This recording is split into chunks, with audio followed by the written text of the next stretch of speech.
all running together, like we said before we started recording. But so you like help coach people on how to just like kind of regain control over their life a little bit, right? Like kind of put the Yeah. BS aside and Mhm. explain that a little bit.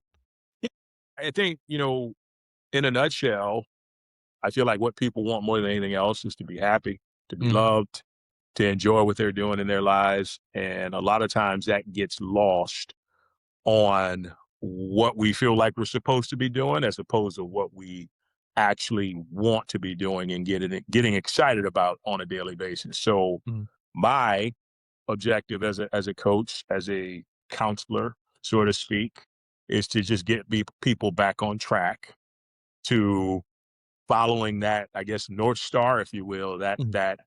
that energy that just takes them to new heights, new levels, Mhm. and just basically breaking down any blocks or any mental or emotional hindrances that could be holding them back from doing that. Right. And then so what do you think are some of the main, I mean, obviously, everyone has their shit, right? Yeah. So, but I mean, in your experience, what do you think is there like a correlating factor between most people? Like do you see repeats of the same thing? And if you do, what might that be? Yeah, in my experience, it's Mhm. been religious conditioning Mhm. that has really stopped people because, my brother, for instance, we were having a conversation and he told me, he said, it messed me up so bad, Mhm. because we grew up Catholic. Oh, okay. And he said it messed me up so bad that, I used to question whether or not what I was feeling naturally was Mhm. the right thing. Right. And it's just like he said, I struggled with that for years. Like I was so confused Mhm. because, in the Catholic organization I was in, everything was wrong. Everything was off limits. Yeah.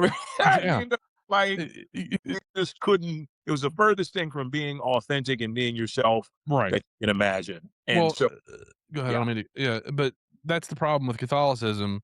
If Mhm. it feels good, quit it. Yeah. You know, that's really it in a nutshell. And it's like, and you're going to have guilt for it for the rest of your life. Right. So dude, I grew up Pentecostal, right? Yeah. Yeah. So Yeah. that's almost just as nuts as Catholicism. But Yeah.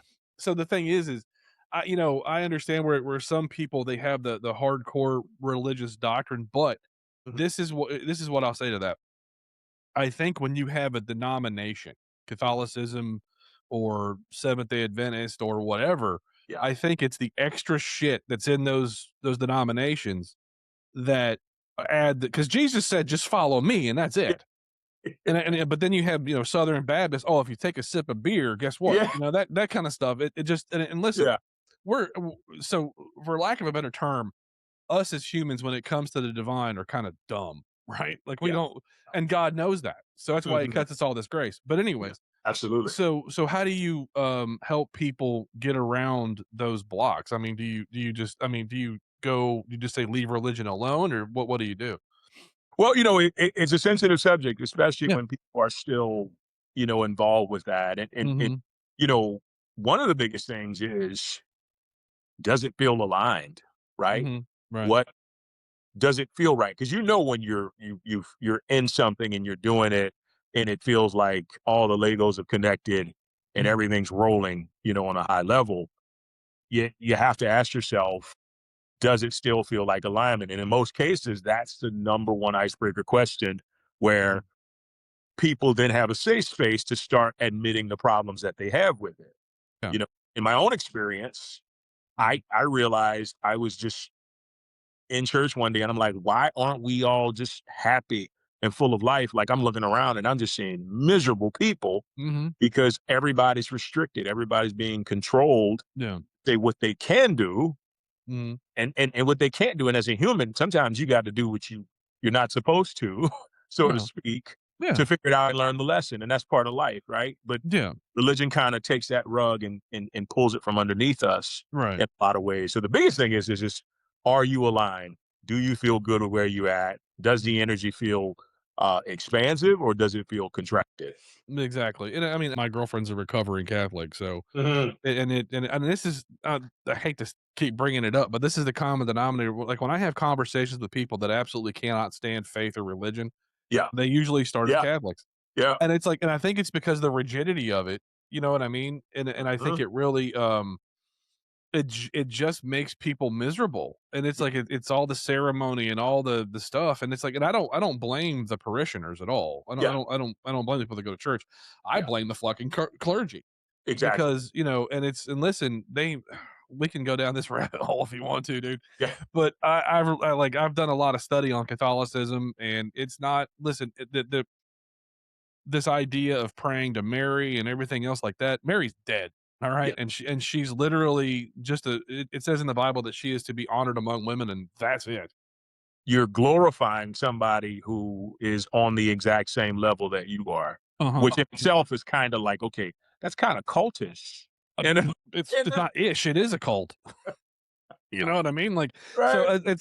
like I just heard about Pope Leo. First off, the Pope is no more holier than I am. Yeah. Just Yeah. because, you know, he's ordained. But Yeah. anyways, I don't want to go down that rabbit hole too much. As a person of faith who is a devout believer in Jesus Christ, I feel that the problems that happen is just, you know, you add all this extra crap. It's already hard enough being a human anyways. Absolutely. You know what I mean? Because we're full of doubt, we're full of self-loathing, we're full of all kinds of crap, Yeah. and it literally doesn't help when you add a what's the word I'm looking for, an oppressive version of anything to Mhm. it, you know. Yeah. And so those, but then also, you know, it can never there's always that familial element, right? In my case, like my mother, and this is not Mhm. a knock on her, I wanted to move to Texas because I was going through a divorce, and I needed Yeah. to get out, you know what I mean? It's like, what about me? I'm like, mom, I love you, Yeah. but I can't worry about that. You know what Yeah. I mean? If you need me, I'm a phone call away, Yeah. and if you really need me, I'm a 2.5 hour flight away. And it's just because she doesn't want to be alone, and she would never be alone. But you Yeah. know, when you have that component as well that will stop people from flourishing, Yeah. I think it's a multitude of different things that stop people from reaching their potential. It's self-doubt, it could be Yeah. religion, it could be family, it could be so much. Yeah. And, you know, I think having an open and positive mindset to a lot of things. Yeah. Yeah, and listen, that's almost like just think happy thoughts, but it's not, you know. It's like, and because that's just that's a cop out. I mean, you can think all the happy thoughts you want to, but unfortunately, to quote the poet Ice T, shit ain't like that. Yeah. So I mean, so like, what do you like? So what's your approach? Like, how do you say, hey, you know, try this, like, and without obviously divulging too much? Yeah. What do you like? Say you and I are in a session. How would you start? And let's just say my barrier is family. How would you Yeah. like start that process?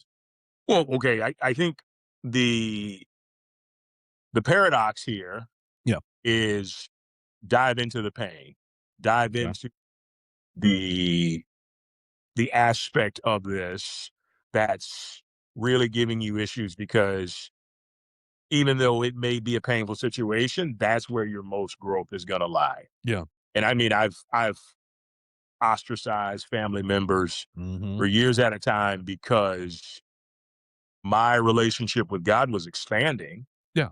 and nobody else's was. Like you said, you know, people like I wanted to leave Louisiana. I wanted to go out and see the rest of the world. And I'm grateful for religion because it gave me that stepping stone Yeah. Of course. when I started to expand past the constraints of it. Hmm. It became like, okay, well, let me dive deeper into this. So Hmm. with somebody, you know, on the outside looking in or somebody that I'm working with, the biggest thing is like, what are the pain points? What is really not feeling all right with you internally? Right. And is there anybody you can talk about it with Hmm. within the family confines? Right. I think it's also, and this kind of goes under the rug. If you ever have any type of situation or conversation with people who are very like zealous about religious dogma and the doctrine and everything else, you have to, I think, and this is just my opinion, Hmm. you have to remind them this doesn't mean that I don't love you. This doesn't Absolutely. mean that I don't respect you. Yeah. This just means that I feel God is leading me in a Mhm. different on a different path. And Mm.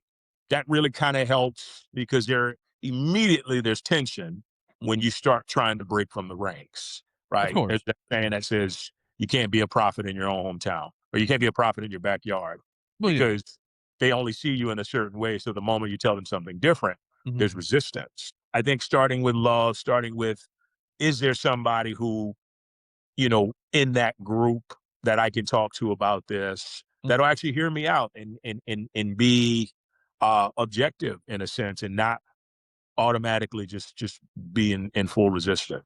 100%, and I think that that comes from, yet again, dogma, because it's not necessarily a religious dogma, it's a familial one, Yeah. right? Like, so, "Oh, well, Sean's breaking from the family tradition. Hmm. Something must be wrong." And Hmm. that's not the case at all. Like, I grew up poor. I'm the youngest of 9 children, right? Or 8 Yeah. children, never how you wanna call it, because my dad had an adopted daughter, but whatever. Okay. So 8 blood related, they were all half, but they're still blood related, Yeah. and they all were rednecks, poor, and alcoholic.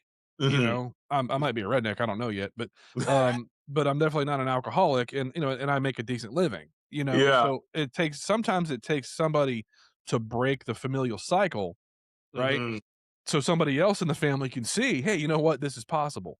Yeah. You know, and there's also this, and you were talking about. I said this before with a different guest, but it's turning your wounds into wisdom.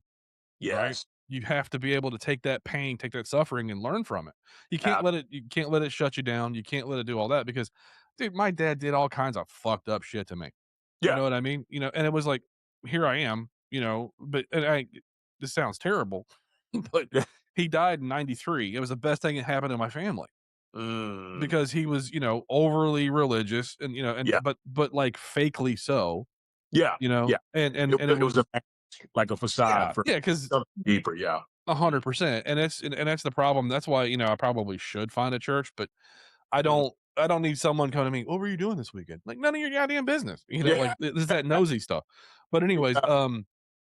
so, I mean, it's, yet again, it's finding the root cause of the problem and tearing it out, Absolutely. you know? Absolutely. That and Yeah. that's the biggest thing. I think, Mhm, it really, when you can identify the cause, mhm, like the root cause, like you just said, then you have like 100% chance better of getting to where you want to go with mhm, wherever that is, wherever you feel like, your soul is being led. And so I think it's really important to just, and that's another thing I think, in talking with people, are you ready and willing to be completely honest with yourself? mhm, Because the reality is unless we're honest and authentic about what we're truly feeling, yeah, we're just going to continue to be in the dark. We're going to continue to make excuses. yeah. It's never going to work itself out. Well, it's also like lying to your therapist. Exactly. What's the point of fucking going if you're gonna lie to him? Exactly. Like, if you're not willing to open the wounds and Yeah. say, "Hey, this hurts," how are you gonna close them the right way? Yeah. Exactly. So, but, Exactly. And um they run yeah, yeah, yeah, wounds run deep for they sure. do, and it really depends on, Yeah. who you are as a person, and Mhm. listen, they have that old adage about, pulling yourself up by the bootstraps. I don't believe in that shit too much. I mean, I Yeah. understand, us being men, different Yeah. story. We're Yeah. not allowed to show too much emotion Yeah. for some stupid societal reason. But, then again, I mean, we're supposed to be leaders, right, Yeah. as men. Mhm. So that's why we have to think the logical and not the emotional.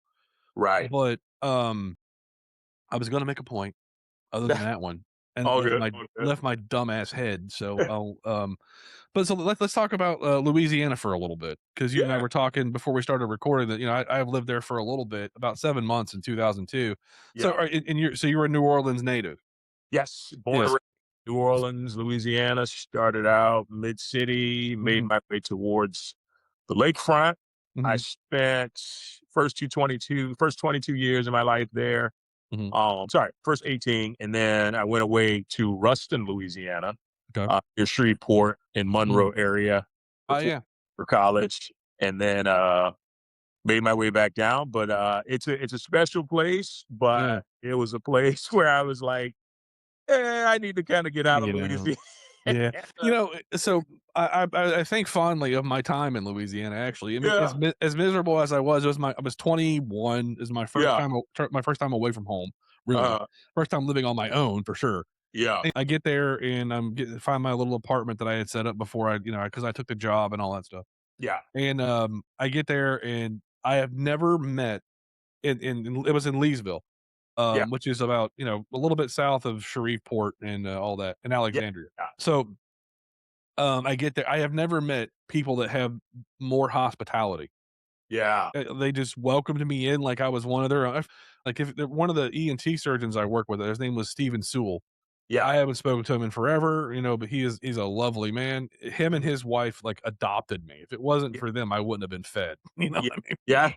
The other side of that coin is I went to New Orleans for a Tool concert in 2020. It was right Okay. before COVID hit, Yeah. and I had never been to New Orleans before.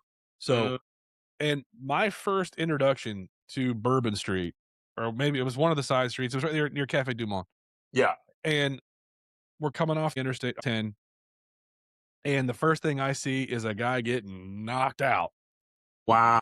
and I'm like, "Alright, well, welcome to NOLA," you know? And I'm like, "Okay," so now my head's on a swivel, I'm like, "What the shit's going on?" Yeah. And thankfully, I was able to calm down. We went to the World War II museum they have there now. 'Cause Yeah. that yeah, Yes. it's huge, and it's the most immersive, museum I've ever been in, Yeah. 'cause it's in a so if anybody's ever in that area, I really recommend going to go check it out, but no, I mean, we didn't get to explore much because we didn't have a whole lot of time, but I definitely Mhm. wanna go back at some point because, the minus the French Quarter where Bourbon Street stuff is, and the areas surrounding are beautiful, the food's great, people are awesome. Yeah. Yeah, so Yeah. It but was yeah, a fantastic place to grow up in. yeah, It's one of those smaller big cities yeah, where, exactly. everybody kind of comes into contact with everybody, or they know somebody that Mhm, knows somebody. And so yeah, everybody's really connected in that way.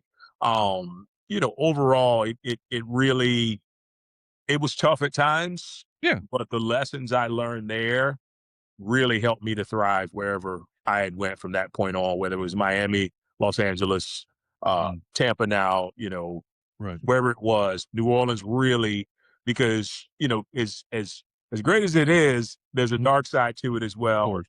The understanding of just self-awareness and Mhm, really, knowing where you are, knowing who you're spending time with, yeah, knowing who you're getting close to. Like there's just a lot of that. And I can say now at 44, fortunate enough to go through some of those, shitty situations right. and be able to kind of turn them around into things that could serve me, later on in life. But overall, I mean, it's definitely a special place. Like you were saying that the idea of being in that environment, Yeah. it makes you more self-reliant. You know Yeah. what I mean? Because it can be. Because let's face it, I'm just gonna say it, there's a lot of corruption in that town. Oh yeah. Yeah.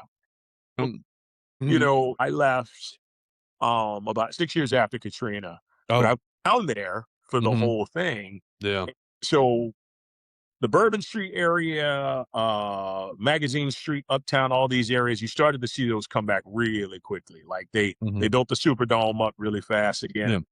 And but there were some areas that were still looking like a bomb had just went off. My brother's expression, because he was in the service, downtown Iraq, where the bomb just mhm, consistently going off. And so I was wondering personally, like, so all of these people were giving money to help the cause to get back up to mhm, speed, and is nothing's happened even after like 2, 3, 4 years. Come to find out, the council men, the council women, like even the mayor at the time, I think, like the police chief, they were all in on it, like pocketing money and taking vacations to Bali. And the city is just suffering. These people, they have no answer as to why they did what they did. But that experience in itself showed me corruption is real, and like uh it can happen at the top, mhm, and so it was just interesting to really see that for the first time. I think I was like 24, 25 years old, mhm. witnessing people literally taking money out of the hands of the people that need it and just keeping it for themselves. Yeah, and listen, I work in healthcare, dude, so, I mean, it's like you see a lot of that shit, You know, and I'm just a grunt, I just hand surgeons instruments, that's all I do. mm-mm. But, when you look at I remember my first job was in Louisiana, like we said. I was working with an orthopedic surgeon there. Kid snapped his humerus in half, Wow. and they go, "We need surgery," and the first words out of this fucker's mouth was, "What kind of insurance does he have?" my And it's gosh. like, and this guy, he is, I'm not gonna say his name, but he came over on the Mayflower. That's how old this guy was. And it was like, Wow. and I'm like, how about we treat the patient first? But I get it, Yeah, on the same side of that coin, they have to make money to live. yeah, I get it. yeah. But I was like, it might have been our team doctor. right, yeah, It well, was a 3-4 'cause that I oh, man. yeah, He just yeah. He yeah, like, when you said he was like, "Oh, it came over on the Mayflower," I'm like, yeah. "Oh, that might be." Oh, Well, yeah, we'll talk about it all when we get done. But yeah, no, just in case, because it would be hilarious if it was. yeah, But but then you're talking about corruption at the highest level. Take a look at California with yeah, Gavin Newsom, and where's the money from those fires? yeah, Where is that going? You know what I mean? And it's like it's always some, it's not just necessarily a liberal or conservative state. It's just it's a blanket thing anymore. I woke up to stuff on my Instagram feed. There's a picture of Trump with like light coming out of the palms of his hands, oh, healing people. I was like, let me throw this phone before I get struck by lightning. It's like, first off, fuck uh, him. Because I mean, listen, and I voted for him 3 times, but it's yeah, like, it's just his ego has gotten out of hand. yeah, It's a tough job. I get it. I completely yeah, understand that. But what I don't agree with, and what I never will agree with, is someone, one, I'm not saying Trump is corrupt. I'm just saying that, helping the corruption to keep going, like the Epstein shit. right. But that thing is like, he's not even fulfilling his promises. But, and yet again, getting off topic. So No, all good. yeah. But so after you left Louisiana, you said you went to LA. What were you doing out there? Or in Yeah, California, I so mean. I would say from 2007 to 2011, I had Yeah. started acting in Okay. Louisiana because, Louisiana became sort of the very first kind of Hollywood South.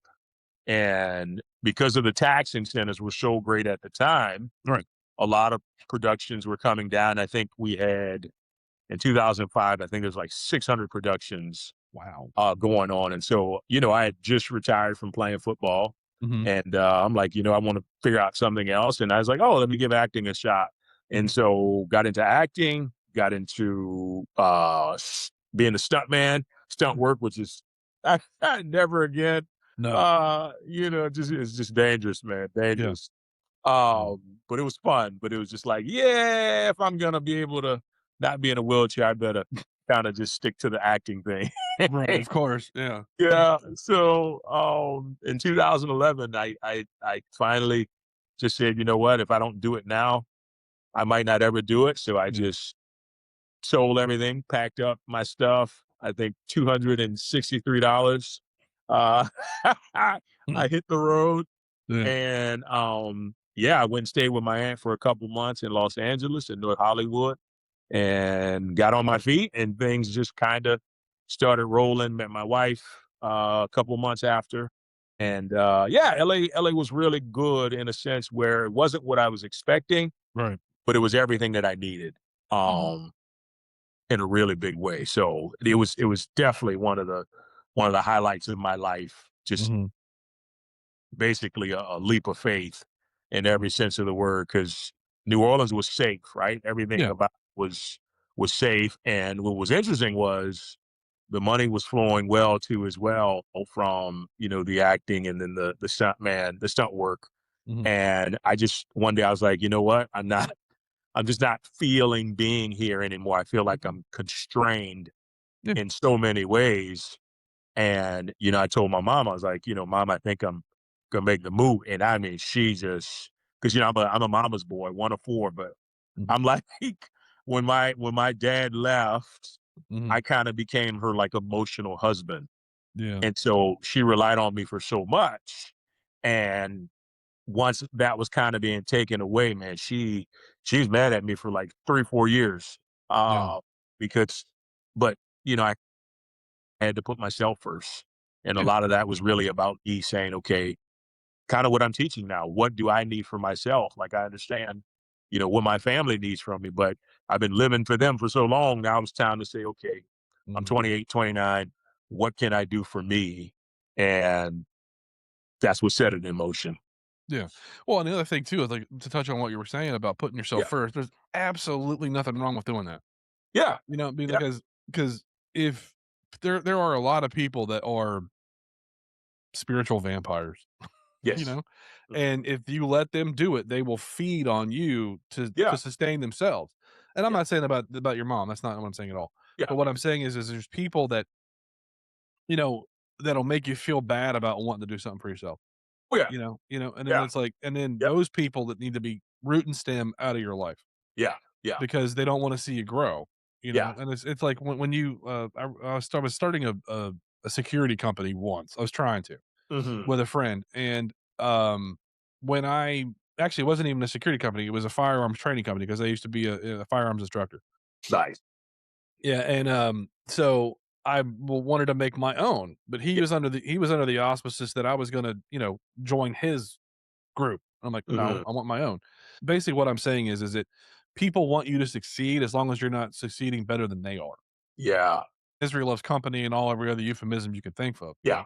Yeah. But, I mean, so at what point do you say, like you had the emotional husband thing going on. Mhm. What what was the catalyst for you to say, "Mom, I gotta get out of here. I gotta figure it out." Just like you said, because you just felt stagnant, or was there something more to it? Yeah. Yeah. Man, that's a great question.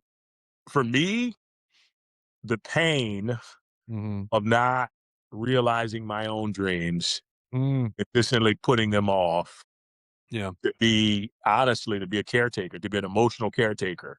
Mhm. And that became such a heavy spiritual weight on me Yeah. that I remember earlier that year before it happened, I moved in May and I visited LA to my brother was already out there Mm. in January. And I was like, it was just at that time, it's 2011. It was every single thing I could have needed and wanted at that point in time um, Yeah. for myself. It just felt right, you know? Yeah. And I couldn't wait any longer. No, yeah. And that like the pain of staying and I'll be completely honest, I Mhm. struggled with suicide on Mhm. multiple occasions. Yeah. I probably would have gone down that road again, but also more in a just intensified way. Mhm. But yeah, just being there and like just the idea that I would never accomplish what I Mhm. wanted myself was just too much not to act upon. And here's the thing though, is it so and we could talk about families holding you down, but Yeah, you have to look at it from their perspective, kind yeah, of too. You know what I yeah, mean? Like, so I mean, it also you were a comfort to her, and now you're taking ab- that comfort away. So it's like, absolutely. and it's completely understandable for someone not to want that to happen, Yeah, but because especially when you've had it for 10 years, right? right, and and I'm gonna say this about your mom. I'm saying this as a blanket statement. Yeah, People are inherently selfish. I think absolutely. we're so self absorbed in this life, and that's not how we're supposed to be at all, but yet again, sometimes it does rear its ugly head. You just think about, what I could do for me and what's gonna make me happy, Yeah, and instead of, like, looking at as, I hate to use the term, but to use it, circumferentially yeah, about your family, yeah. because, you need family, you need support, but, there's a quote that I like to say, there's an old one, what is it? "Blood's thicker than water," kinda Mhm. thing, but Yeah. the whole quote isn't it's the blood of the covenant is thicker than the water of the womb, right? Is what Uh, is the whole quote. And so and it's what it says is, yes, your family is important. Family is such a complex and complicated thing mhm, that like I told you before, I'm the youngest of 8 children, right? 9 mhm. children, whatever you wanna call it. I'm not close with any of them. Actually, most Yeah. of my brothers on my dad's side are dead, Oh, you know? wow. So I had my brother Paul in 1999. He had just got out of prison for doing dumb shit, Yeah. obviously. And, so he went to a bar to have a beer with some friends or whatever. I guess, yeah, it was a friend. And he got drunk. He was playing pool, and Mhm. he stumbled and he bumped into the guy's girlfriend. Wow. The dude went off, thought about it, unscrewed the bottom of the pool stick, and started beating my brother in the head with it, right? Oh, So, I don't know, like, obviously I wasn't there because it wouldn't have happened, but then again, I was like 20 when it happened, so maybe. yeah. But, and it was like, so he went to the hospital, he had all this crap going on, and then he left against medical advice for some reason, went Mhm. home and died in his sleep. Wow. Family is ugly, family is messy, but, you got 3 brothers. Yeah, are you close with them? Or are you Yeah, kind of I honestly, man, it was hard for them at first yeah. because I was also making their lives easier, right? I was taking Mhm, care of mom and you know, making sure she had everything she needed. So it was like I was that security blanket completely. mhm. And Yeah, so I'll never forget when my oldest brother was like, say, well, we thought you were just gonna live in New Orleans the whole time and be there for mama and just take care of her and be done with it. And I'm yeah, like, you didn't think that I had like any dreams or anything yeah, like right, yeah, exactly, so, and it was an adjustment for each of them, when it happened. My youngest brother, we're closer.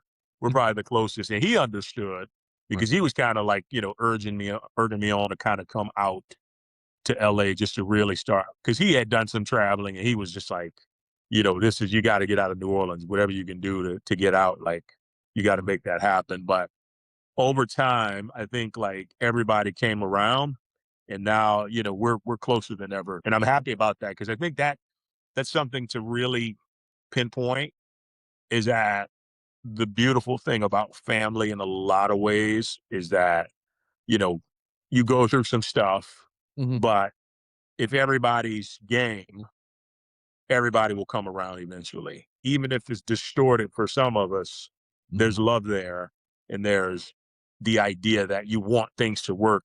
And most importantly, you want people to be happy, right? You don't want no, people to be miserable. And I think for me, really diving into my own suicidal journey and all these things really helped me to understand what really made me happy. yeah, it was if you don't mind talking about it, you don't have to if you don't want to, but Absolutely. Absolutely. what got you to that point where you were thinking of ending your life? Yeah. So I'll give you the first time I ever really experienced Mhm, it. Um, so I was in college and I've always had NFL aspirations. And so my entire life from the mm, time I was 5 to about 21 and a half, no, 22 almost, was like, get to the NFL, get to the NFL. And so mm, everything was geared towards that. And I got injured my senior year, right before my senior year at Louisiana Tech. And I messed up my hamstring so badly. It was just mm, I needed time. And the fact of the matter is I didn't have time because mhm, the season was coming up and, scouts are consistently saying, okay, we're gonna invite you to the combine, whatever, whatever. So anyway, it was just a lot of frustration. On top of that, because I was dealing with that injury, I flunked out of school. mm, So I found myself back in New Orleans, no mm, football, injured, wow, no job, living with my mom, trying to figure out life, drinking heavily. mm, And it had just been so much up to that point because for me, it just always seemed like nothing would work out. Everything was always like, damn, another struggle, another struggle. Why all these struggles? Like, like over and over and over again. And so there wasn't enough of a support system around me to say, you know what, you got this. You're young, you're going to go through some issues. It's better you get through them now so you can kind of fortify your spirit mhm, and just continue to move. Right. And so I could just remember before it happened, I went to therapy mm, and, you know, she really helped me, but it still wasn't enough because I was so deep into it. If mhm, I could have done it, I would have went to therapy a lot sooner. yeah, But that was another thing, like, in the African American community, all of a sudden you're crazy if mhm, you're going to see a therapist yeah, because that doesn't happen. So that ridicule, I wasn't strong enough from a self-confidence standpoint and self-assurance standpoint to mhm, be like, you know what? Fuck you. Whatever you do, I'm trying to right, help myself, yeah, right? I just exactly, didn't have it. I was such a people pleaser. mhm, And it just weighed down on me, man. And I hated myself so much to the point where, and this is how it happened, long story, getting to the very point of it. mhm, Um, I went out and I was just getting trashed. I mean, like taking flaming Dr. Peppers, I almost burnt my eyebrows off. Like it was yeah, sloppy. mhm, And I just never forget. I was at the end of that night, I was alone. I was like, man, it just feels like I am just alone, always alone. There's nobody here. There's nothing, nobody to talk to. I was like, I'm over this. So I Mhm. went to the lakefront down by the University of New Orleans, where Yeah. I would go sometimes to just kind of hang out and just sit by the water. And it was like 1:45 in the morning. And I just remember like looking out on, I was like, you know what? I'm just, I'm a 20, almost 22-year-old kid and not thinking about the long term Right. too much. But I'm just like, I'm just gonna run my car into the lakefront, and I was thinking, and that'll be it. And then, as I had that thought, I thought about like all the stuff I never got to do, like never got to get married, never got to have kids, never got to travel and do all these things like I wanted to. And I just took a deep breath. I'm like, you know what? I'm just tired of thinking about it. So I get in my car, my '86 Corolla wagon that I got from from an auction, from a police auction, Yeah. and I revved it up as much as you can rev up a '86 Corolla wagon. And man, I revved it up, and I was getting ready to put it into drive, and Mhm. my cell phone rang. I had this Mhm. huge Nokia big battery cell phone, Mhm. and it rang, and it was a friend of mine at the time. We were not really close, but we connected. We had a connection and stuff like that. Yeah. And I silenced it. I was like, I don't want to talk to her because, she can try to convince me. And silenced it. And she called right back. And I'm Okay. like, okay, now I got to answer it. So Mhm. got to the park and she knew instantly something was going on. She knew like, what are you doing? Like, I saw you tonight. You don't look like yourself. Like, Mhm. what's wrong? I was like, I'm just over this. I'm like, I can't do it anymore. It's just not working. She's like, God damn it, Shaun, you're 22 years old. Like, what is wrong with you? Why are you being so selfish? I didn't feel like she was attacking me. I felt like she was helping me. She Uh-huh. was saying, so many people love you and you just can't see it. And if you do this, you're going to ruin a lot of people's lives. You just got to toughen up and battle back from this. Like, I know Mhm. it's hard. It's hard for everybody. Everybody's figuring stuff out, but you got to battle back. And so after she said that, I knew that was just an act of God, like without Yeah. question, like Yeah. God throwing the lifeline. and, Yeah. Mhm. and I got off the phone with it. And I felt like this deep sense of peace, man. And I realized I was like, okay, you know what? That's kind of a sign for me to try and get it together. And Right. now it got worse, right? It didn't Of get course. better after that. But that was like my theme. I always battled back. I always found a way that even when it got down to the point where I'm like, I don't want to do this anymore, Yeah. I said, you know what? No, there's still some fight in there. Let me figure out what the real pain is that's causing me to feel this way. Yeah. So it's been like you said, a wound turned into wisdom.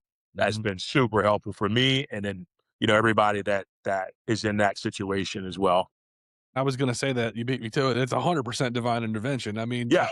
you're about to end your life and someone calls. That means God's got a plan for you. I Yeah. think he has a plan for us all, but that's beside the point. Absolutely. But I mean, I I understand the alcoholism part because Yeah. my first marriage was an absolute dumpster fire inside of a hurricane. Yeah. So it was just, so instead of talking to her and trying to reason with her, I turned it inward. It's about Yeah. that whole turning it inward thing. Yeah. Yeah. It was very much, I just, and instead of turning it into something positive and trying to figure it out, I turned to the bottle. Yeah. I Yeah. remember getting annihilated, blackout drunk in my house. What was I? I was drinking Southern Comfort. Okay. Uh, And that stuff is turpentine. Okay. It ain't good. ah, And because I was friends with my old tattoo artist and yeah. he bought it for me because he knew I was Yeah. in fucking Shitsville. I had this handle of it and I was, and then I had just thrown up and I'm like, Mm, this isn't, I was starting to get the redness in my face from drinking too much and all that. And then I yeah. was like, "Ugh." So I had this, very expensive handle of Southern Comfort in my hand and I just went, just tipped it over, Nice. bottom, top to bottom, you know what I mean? And I said, you Yeah. know what? I'm not hurting anybody but myself. She doesn't Yeah. care, Yeah. And then I found my nuts and I said, I want a divorce, you know? Love Because it. because there was no way of talking to her because Yeah. when you're dealing with some like, I'll tell the whole fucking thing, I don't care. Mm, I was seeing a therapist because, therapists are good, and like, you were saying about the cultural issue of you going to therapy. I think it's a little bit deeper than that because we've always bashed mental health in this country. Like, "Oh, exactly. you And you're pussy." deemed weak if you Yeah, have and put that's a the little. thing. So, Yeah. I thought because I'm a self-blamer, always have been, always will be. I'm almost 50. I still do that shit. Yeah. So, so I thought it was me. I started talking to this therapist, and she gave me and I'm not saying, when I say what I'm about to say, I'm not mad. I have Yeah. forgiven her, okay? Yeah. So, the therapist gave me this thing. It was the 14 signs of domestic violence, right? Mm. She hit all but fucking 2 of those things. And she was Wow. like, I'm like, "Has she ever apologized?" I'm like, "She almost did once." Wow. And she's like, "Okay, so you an abusive narcissist. Yeah. So there's no fixing this. Right. You're never gonna change her." And I didn't wanna change her, you know what I mean? But Mhm. I definitely didn't wanna, get called a pussy every 10 minutes. You know what I mean? Yeah. Yeah. So me being the asshole I am, I know how to pick a fight with her. Just don't answer the phone when she calls. Right. So she decided to go to see her friends out of state, Yeah. and which were all guys for some strange reason. Huge Oh, really? red flag. Yeah. So and I didn't know. I was like, "Oh, she loves me." I was a dumb 28-year-old kid, you know? Yeah. So maybe 30 at the time, but whatever. Still way too young to be married. Yeah. Yeah. And so she called because I worked nights. I didn't pick it up because one, I was actually busy. And then the Yeah. next time, the next morning, how come you didn't answer? I said, I'm busy, Yeah. so anyways, long story short, I said, listen, this isn't working. Yeah. And she goes, what? I said, this marriage. And then she goes, all right, fine. That Wow. tells you right there. No fighting, no Didn't fight for it pleading. all. Yeah, not even like wanting to seek counseling, none of that shit. Wow. I was like, okay, well, I know that I'm not that important to you, so fuck off. So Yeah. it made my decision incredibly easier, you know? Good. I was just gonna say props to you, man, for having the courage Hmm. to just kind of do what's right for you. To Yeah, really just kind of stand up and say, you know what, this ain't working for me. yeah, And that's awesome because that's tough in itself. I mean, that's the yeah, hardest thing people don't realize unless you've been there, mhm, even if it's a shit marriage or a yeah. shit relationship, is to walk away from it. To have the strength to be able to say, you know what, I I I don't need this anymore. This is not for me. Yeah. And then once you get that level of self-awareness that because, that kinda stuff can kill you. Like, Yeah. the Absolutely. stress of it, Absolutely. all that it weighs on your soul. It's like you feel like a lump of shit, and there's nothing that you can it just you feel stuck. And then I Yeah. didn't have like, I wasn't allowed to have any friends, you know? Wow. Yeah. 'Cause so there's the isolation. One time I was going to hang out with some friends, they were having a cookout, and Mhm. I was like, "Hey, I'm gonna go over to so and so's house for a cookout." "Are there gonna be girls there?" I'm like, "Well, they make up half the fucking population, so there's gonna be 1 or 2." "Well, I don't want you to go." I'm like, Okay, are you that fucking insecure?" Yeah. You know? And Yeah. then so I'll finish with this one as far as this story is concerned. So she used to in the middle of the night because she worked nights as well, she would, like, send me a pic of the dog because she wanted to make sure I Yeah. was home, right? Mm. So, whatever. I'm like, okay. So now, when I smartened myself up to this shit, what Yeah. I was doing is I started taking a bunch of different pictures of the little dog that we had from a bunch of different angles. Yeah. And then now, granted, and I was never a cheater. I was never like I wasn't chasing skirts or any shit like that. I just wanted to go out and have a beer with my friend Andy. That was it. Nice. And then because one time I went out and then she did the pic. I'm like, I'm not home, and just it was hero fucking Shima at my house. And Wow. and I was like, "This is ridiculous." Like, so and then it got to the point to where, it's just so much more to it, but, um, it ended. I came out better for it. Yeah. So, I have 3 questions that I ask people that come on my show. The first one for you is, what makes you who you are? Okay. So I would say there's two parts to that. And Mhm. being, I feel like being born in New Orleans because there was so much adversity at such a young age and just throughout adolescence, Mhm. it felt like I was literally born into a situation where I had to be resourceful and I had to be redemptive. Of So I course. feel like most of my life I've been redeeming myself. So I would say redemption and resourcefulness. And then Mhm, I feel like the most important aspect that defines me is just compassion and kindness. mhm, After literally being bullied and literally experiencing life with some of the worst possible people, it's taught me that no matter what happens, no matter what goes down, I mhm. just want to be kind. I want to be kind Yeah, and compassionate to everybody because, we're all in this thing together. And if we can offer, if it's just a smile, if it's a word of wisdom, if it's, whatever's needed for the situation, mhm. that's what really makes me go is that compassion and kindness. Yeah, and that's lofty goals, man. Because everything we're going through in this world could definitely use a lot more compassion and Oh kindness. yeah, I especially think at the anybody top. could. Yeah, 100%, right? And I think that's just, I mean, we're all it takes is a little bit of understanding to make somebody's good day better, you know? Absolutely. Absolutely. Second question is, you, Sean, are about to shove off the mortal coil, right? And Mhm. go to the next life, meet God, whatever you want to call it. Yeah. What do you want to be remembered for? Honestly, that I did everything I could to use everything that God gave me to show love Mhm. in some kind of way. I Yep. was always, I don't like that term, you want to leave people better because I feel like Right. people are already as good as they need to be. Like Mhm. yeah, we can all grow in ways, but I always wanted just to leave a positive impression on people Yeah, and absolutely. just to be able to show love. And I think that's the biggest thing, right? Yeah, How did you love 100%. while you were here? Yeah, exactly. Mhm. And then, the third one is, what makes you happy? Being happy for me is being absolutely unrestricted and being Mhm. able to be who I am without having to explain or convince anybody why I'm doing what I'm doing. Yeah, that's It's good.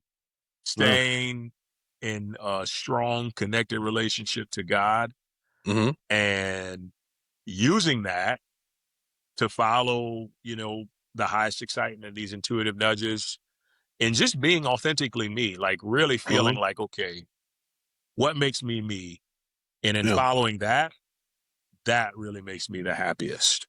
good, man. Yeah, listen, life is about finding that inner peace and Yeah. finding who you are, and then, and because, it's all a journey for all of us, you Yeah. know? So, if people wanna talk to you, go through your program, Yeah. where can they find you? Okay, so yeah, I'm a big social media buff. So, Uh-huh.